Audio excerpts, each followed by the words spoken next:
Manifesto లోపల 2 lakhs jobs అన్నారు మొదటి సంవత్సరంలో.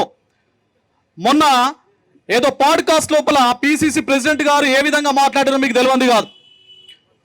మొదటి సంవత్సరం అంటే మొదటి సంవత్సరం కాదు, మొదటి టర్ము అంటే 5 సంవత్సరాల లోపల భర్తీ చేస్తామని చెప్పారు.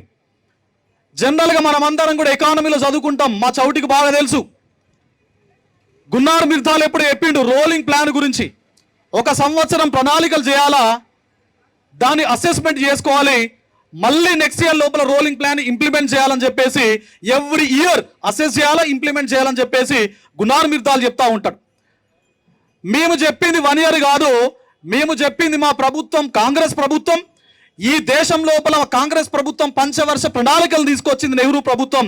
కాబట్టి మేము చెప్పింది 1 year కాదు, మేము చెప్పింది పంచవర్ష ప్రణాళికలు అని చెప్పేసి విధంగా గతం లోపల పిసిసి ప్రెసిడెంట్ గారు మాట్లాడారు. అంటే ఈ విధంగా ఉన్నటువంటి పరిస్థితుల లోపల ఇది ఇట్లా ఉంటే, ఉద్యోగాలు రాక మనం ధర్నాలు చేసుకుంటా ఉంటే, ఇంకొక వైపున ఏం జరుగుతూ ఉన్నది, 2 ప్రధానమైనటువంటి ప్రాసెస్లు జరుగుతూ ఉన్నాయి. వాటిని మీరు ఎవ్వరు కూడా పట్టించుకోవట్లేదు. సూపర్ యాన్యువేషన్ ఏజ్ను పెంచబోతున్నది, చర్చలు జరుగుతున్నాయి ప్రభుత్వం. అంటే ఉద్యోగులకు సంబంధించి పదవీ విరమణ వయస్సును పెంచబోతున్నారు. అంటే పదవీ విరమణ వయస్సును పెంచితే ఎవరికి నష్టం? ఎవరికి నష్టం? నిరుద్యోగులకు నష్టం ఉంటుందా ఉండదా? మరి దానిపైన ఫైట్ చేయాలా వద్దా? మనం నోటిఫికేషన్ల పైన నోటిఫికేషన్లు రావాలి అని చెప్పేసి ఎంత కసిగానైతే ఫైట్ చేస్తున్నామో, పదవీ విరమణ వయస్సును పెంచొద్దు అనేటువంటి ఉద్దేశంతో అంతే కసిగా మనం ఫైట్ చేయాలి. ఒకవేళ ఈ విధంగా వయస్సు పెంచుకుంటా ఉంటే, అంటే రిటైర్మెంట్ బెనిఫిట్స్, పదవీ విరమణ పొందినటువంటి ఉద్యోగులకు బెనిఫిట్స్ ఇవ్వలేక పైసలు లేవు అని చెప్పేసి పేరు చెప్పి మేము వయస్సును పెంచుతాం, డబ్బులు అడ్జస్ట్ అవుతాయి అని చెప్పేసి ఉద్దేశంతో ప్రతి ప్రభుత్వం ఈ విధంగా చేసుకుంటూ పోతే మనకి ఎక్కడి నుంచి ఉద్యోగాలు వస్తాయి? దానిపైన కూడా తప్పనిసరిగా మీరు ఫైట్ చేయాల్సినటువంటి అవసరం ఉంది. దానికి మేము తోడుంటాము అని చెప్పేసి మేము చెప్తా ఉన్నాం, గుర్తుపెట్టుకోండి.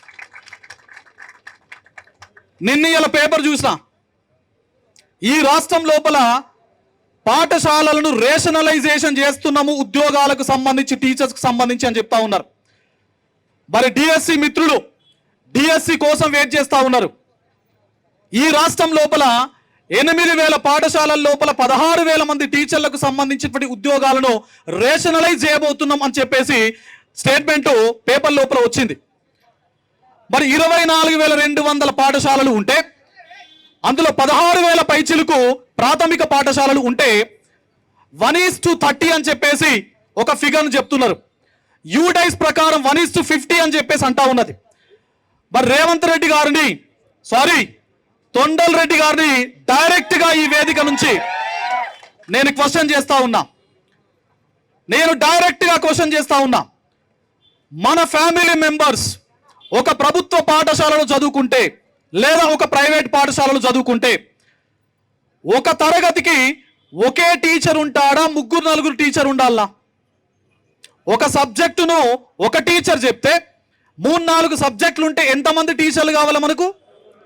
మరి 5వ తరగతి వరకు ఒకే టీచర్ ఉంటే సరిపోతుందా? మరి ఇట్లా ఒకే టీచర్ ఉండాలి, 50 మంది 30 మంది అనేటువంటి రూల్ ఏదైతే ఉందో, సో దానివల్ల మొత్తం టీచర్లు రేషనలైజ్ అయిపోయి కంప్లీట్గా స్కూళ్ళు ఎత్తేసేటువంటి పరిస్థితి ఉంది. ఒకవైపున వైన్ షాప్లను బాగా పెంచుతున్నారు రెవెన్యూ జనరేషన్ కోసం, కానీ స్కూళ్ళ నుంచి రెవెన్యూ జనరేట్ కాదు కాబట్టి రేషనలైజేషన్ పేరుతో డిఎస్సి ఉద్యోగాలను కంప్లీట్గా బ్లాక్ చేసేటువంటి ప్రయత్నం ఈ ప్రభుత్వం చేస్తూ ఉన్నది. ఇది ఎట్టి పరిస్థితుల లోపల కరెక్ట్ కాదు. నోటిఫికేషన్ వచ్చింది అంటేనే ఓటీఆర్ గుర్తుకొస్తుంది. మన గ్రామ పంచాయతీ సర్పంచ్ ఎన్నికలకు సంబంధించిన నోటిఫికేషన్ రాగానే 1 time రిజిస్ట్రేషన్ ఫ్రమ్ టీజీపీఎస్సీ అని చెప్పేసి ఒక న్యూస్ వచ్చింది. మళ్ళీ మున్సిపాలిటీ కార్పొరేషన్కు సంబంధించినటువంటి నోటిఫికేషన్ రాగానే మళ్ళీ ఓటీఆర్ను మేము ఎక్స్టెండ్ చేస్తున్నాం డేట్ను అని చెప్పేసి చెప్తా ఉన్నారు. మరి డైరెక్ట్గా మళ్ళీ చెప్తా ఉన్నా, మీకు తొండలంటే బాగా ఇష్టం కదా. మరి ఈ రాష్ట్రం లోపల 31 లక్షలు, ఇంతకుముందు మిత్రుడు చెప్పాడు, 31,50,000 మంది నిరుద్యోగులు ఆల్రెడీ టీజీపీఎస్సీ వద్ద రిజిస్ట్రేషన్ చేసుకుని ఉన్నారు. రిజిస్ట్రేషన్ చేసుకున్నటువంటి డిఎస్సి అభ్యర్థులు బయట ఉన్నారు, ఎస్ఐపిసి అభ్యర్థులు బయట ఉన్నారు. వివిధ రకాల ఇండిపెండెంట్ డిపార్ట్మెంట్స్ దగ్గర వివిధ రకాల అభ్యర్థులు రిజిస్ట్రేషన్ చేసుకుని ఉన్నారు. మరి వాళ్ళందరూ కలిసి ఈ రాష్ట్రం లోపల సుమారుగా 50 లక్షల పైచిలకు నిరుద్యోగులు ఉంటారు. మరి ఒక్కొక్క నిరుద్యోగి ఒక్కొక్క తొండని పట్టుకొని వచ్చి నీ లాగులో జొరిపియమంటావా అని చెప్పేసి అడుగుతా ఉన్నా. ఇదేం సంస్కృతి, ఇదేం సంస్కారం? అంటే పోరాటం చేస్తేనే మన హక్కులు వస్తాయి అనేటువంటి కాన్సెప్ట్ ఏంది అని అంటున్నా. ఎప్పుడో డాక్టర్ బిఆర్ అంబేద్కర్ గారు చాలా స్పష్టంగా ఒక మాట చెప్తా ఉంటారు. Lost rights never regained by the begging, they are regained by the relentless struggle అని చెప్పేసి డాక్టర్ బిఆర్ అంబేద్కర్ గారు చెప్తా ఉంటారు. అడుక్కోవడం ద్వారా హక్కులు రావు, కోల్పోయినటువంటి హక్కులు మనం గట్టిగా పోరాటం చేయడం వల్ల మాత్రమే హక్కులు సాధించబడతాయి అని చెప్పేసి అంటా ఉంటారు వారు. మరి ప్రతిసారి మీరు ఇచ్చినటువంటి హామీలు తుంగలో దొక్కి, మీరు చెప్పినటువంటి మాటలు తుంగలో దొక్కి, ఒక మంత్రి అంటాడు 50,000 భర్తీ చేస్తామని చెప్పేసి అంటాడు, ఇంకొక మంత్రి 60,000 అంటాడు, ఇంకొక మంత్రి 70,000 అంటాడు. మొన్న చూసిన ఒక వీడియో, ఒక మంత్రి 1,00,000 ఇప్పటి వరకు భర్తీ చేస్తామని చెప్పేసి అంటా ఉంటాడు. అసలు స్టాటిస్టిక్స్ పైన, గవర్నమెంట్ అఫీషియల్ డాక్యుమెంట్స్ పైన మీరు ఏమైనా కొంచెమైనా వర్కౌట్ చేస్తున్నారా? ఎందుకు ఇలాంటి మాటలు మాట్లాడుతూ ఉన్నారు? ఎందుకు మైండ్ను డైవర్ట్ చేసేటువంటి ప్రయత్నం మీరు చేస్తూ ఉన్నారు? ఇది కరెక్ట్ కాదు. తప్పనిసరిగా నిరుద్యోగ యువత తిరగబడుతుంది. మీకు తెలుసో తెలియదో, గత ప్రభుత్వాన్ని మూలకు మంచమేసి ముసుగు పెట్టుకొని పండబెట్టిరు.